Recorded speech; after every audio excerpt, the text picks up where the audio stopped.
Hello students and welcome back to the ICT channel. आज हम directorate of education की worksheet number 18 डिस्कस करेंगे, जो कि 25 नवंबर यानी वेंसडे की वर्कशीट है और ये क्लास 7 के स्टूडेंट्स के लिए। ये वर्कशीट इंग्लिश सब्जेक्ट की है। तो वर्कशीट शुरू करने से पहले अगर आप चैनल पे नए हो तो चैनल को जरूर सब्सक्राइब करें और इसके साथ ही बेल आइकन भी दबा दें ताकि चैनल पे आने वाली सारी वीडियोस की नोटिफिकेशन आपको सबसे पहले मिल सके। और इसके साथ ही आप इस वीडियो को शुरू से लेकर अंत तक पूरी देखें बिना फॉरवर्ड किए, और उसके बाद जब आप वीडियो पूरी देख लें तो दोबारा से रिप्ले करके और पॉज करके आप क्वेश्चन आंसर्स को अपने कॉपी में नोट डाउन करें। इससे आपको वर्कशीट अच्छे से समझ में आ जाएगी। तो आइए हम शुरू करते हैं हमारी आज की वर्कशीट। तो फर्स्ट ऑफ ऑल आपको वर्कशीट में यहाँ पे अपना नाम लिखना है और यहाँ पे आपको अपनी क्लास टीचर का नाम लिखना है। Look at the following pictures carefully and read out the sentences written below them. तो ये दोनों पिक्चर्स जो दी हुई है हमें ए और बी, इसे आप अच्छे से एक बार देख लें और इन पिक्चर्स के नीचे जो सेंटेंसेस दिए हुए हैं हमें, वो हमें अच्छे से पढ़ने हैं, एक बार रीड करने हैं। तो पिक्चर ए क्या है? Picture A is a scene of night and picture B is a scene of day.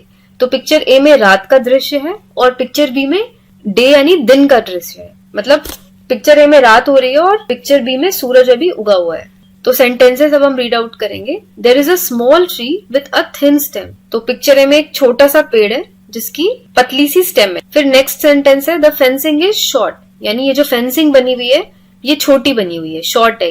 The background is dark, picture का जो बैकग्राउंड है वो डार्क हो रहा है। फिर next picture is picture B. तो पिक्चर बी में हमें क्या दिया हुआ है? पिक्चर बी में हमें दिन का दृश्य दिया हुआ है। तो there is a big tree with a thick stem.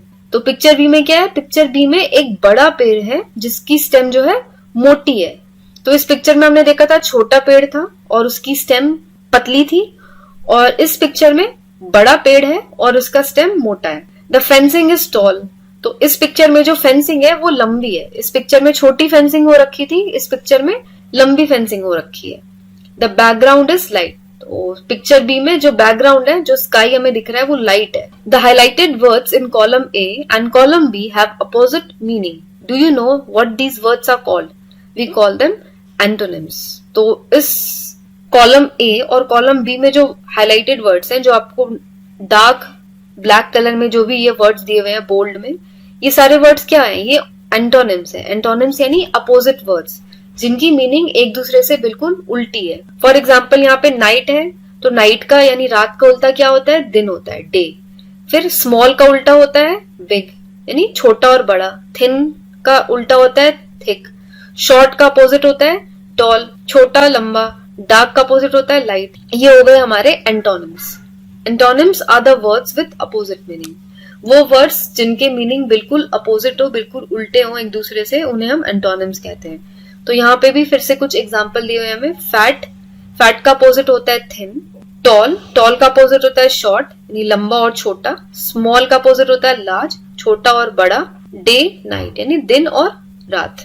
Next है हमें दिया हुआ है read the following paragraph carefully, you will find some words which have opposite meaning, write them in the space given below the paragraph. तो यहाँ पे हमें एक पैराग्राफ दिया हुआ है छोटा सा, उसमें कुछ वर्ड्स हैं जिनके अपोजिट मीनिंग है। तो इस पैराग्राफ में से कुछ वर्ड्स चूज करके हमें नीचे कॉलम में दिए हुए हैं। हमें इन वर्ड्स के अपोजिट मीनिंग्स लिखने हैं। Meena is a wise girl, she lives in a small village of Haryana, the village is 25 kilometres far from Delhi.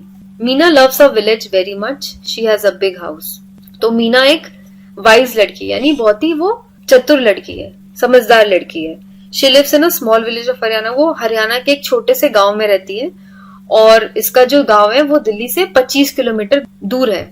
Meena loves a village very much, Meena को अपना गांव बहुत पसंद है।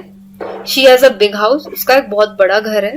There is a very beautiful park near her house, और उसके घर के पास एक बहुत सुंदर सा पार्क भी है। The park has some tall trees and some short trees, और पार्क में कुछ लंबे पेड़ हैं और कुछ छोटे पेड़ हैं। The park remains very clean, but it looks ugly when some fool people make it dirty by throwing garbage. Meena hates such people. तो अब हमें इन सारे वर्ड्स के अपोजिट वर्ड्स लिखने हैं। तो यहाँ फर्स्ट वर्ड है हमारा वाइज। वाइज का अपोजिट होता है स्टूपिड। तो यहाँ पे मैंने स्टूपिड लिखा है, आप ये जो वर्ड पैराग्राफ में लिखा है वो आपको लिखने हैं। तो यहाँ पे आप लिखना है आंसर में फूल। सेकेंड वर्ड है हमारा स्मॉल, तो स्मॉल का अपोजिट होता है बिग यानी छोटा और बड़ा। थर्ड है हमारा वर्ड टॉल, टॉल यानी लंबा, तो टॉल का अपोजिट होगा शॉर्ट। फोर्थ वर्ड है ब्यूटीफुल, ब्यूटीफुल यानी सुंदर खूबसूरत, तो इसका अपोजिट होता है अगली यानी बदसूरत। फिफ्थ वर्ड है क्लीन, क्लीन यानी साफ, तो क्लीन का अपोजिट हो गया डर्टी यानी गंदा। लव्स यानी कि प्यार करना, हेट्स हो गया इसका अपोजिट वर्ड, हेट्स यानी नफरत करना, तो लव्स का opposite is hates. Next question is rewrite the sentences by filling in the blanks with antonyms of the highlighted words given in the box. तो ये जो फर्स्ट बॉक्स है इनमें ये कुछ वर्ड्स दिए हुए हैं हमें, इन वर्ड्स को हमें नीचे दिए हुए सेंटेंसेस के ब्लैंक्स में लिखने हैं। तो फर्स्ट कॉलम में जो हमें वर्ड्स दिए हुए हैं इनमें जो हाइलाइटेड वर्ड्स है हमें उनके अपोजिट वर्ड्स लिखने हैं। जैसे ये स्ट्रॉन्ग हाईलाइट किया हुआ है और एक्टिव हाइलाइटेड वर्ड्स है, तो हमें यहाँ पे स्ट्रॉन्ग और एक्टिव के अपोजिट वर्ड्स लिखने हैं। तो the boy is very strong and active, तो स्ट्रॉन्ग मतलब होता है ताकतवर और एक्टिव यानी काफी फुर्तीला, तो स्ट्रॉन्ग का अपोजिट हो गया वीक, वीक यानी कमजोर, और एक्टिव का अपोजिट होता है लेजी, लेजी यानी सुस्त। तो ये हमारा फर्स्ट सेंटेंस के वर्ड्स हो गए। Second sentence is his painting was beautiful and expensive, तो उसकी पेंटिंग जो है वो ब्यूटीफुल खूबसूरत भी है और एक्सपेंसिव यानी महंगी है। तो ब्यूटीफुल का अपोजिट हमने पहले भी देखा है अगली, और एक्सपेंसिव का अपोजिट होता है चीप, चीप यानी सस्ता। अगला सेंटेंस है she runs fast on a smooth surface, तो फास्ट का अपोजिट होता है स्लो यानी तेज और धीरे, स्लो हो गया। और स्मूथ का उल्टा होता है रफ, रफ यानी खुरदरा। I like hot coffee in the morning, hot का अपोजिट वर्ड हो गया कोल्ड यानी गर्म और ठंडा, और मॉर्निंग का अपोजिट होता है इवनिंग यानी सुबह और शाम। तो इस तरीके से आपको ये लिखना है। आपको ये बॉक्स बनाने की जरूरत नहीं है, अगर आप बॉक्स नहीं बनाना चाहते तो सिर्फ आप ये चारों सेंटेंसेस लिख लेना, कॉपी में नोट डाउन कर लेना, और ये वर्ड्स जो हाईलाइटेड है उन्हें लिख करके नीचे अंडरलाइन कर लेना। तो बच्चों ये हमारी थी आज की वर्कशीट।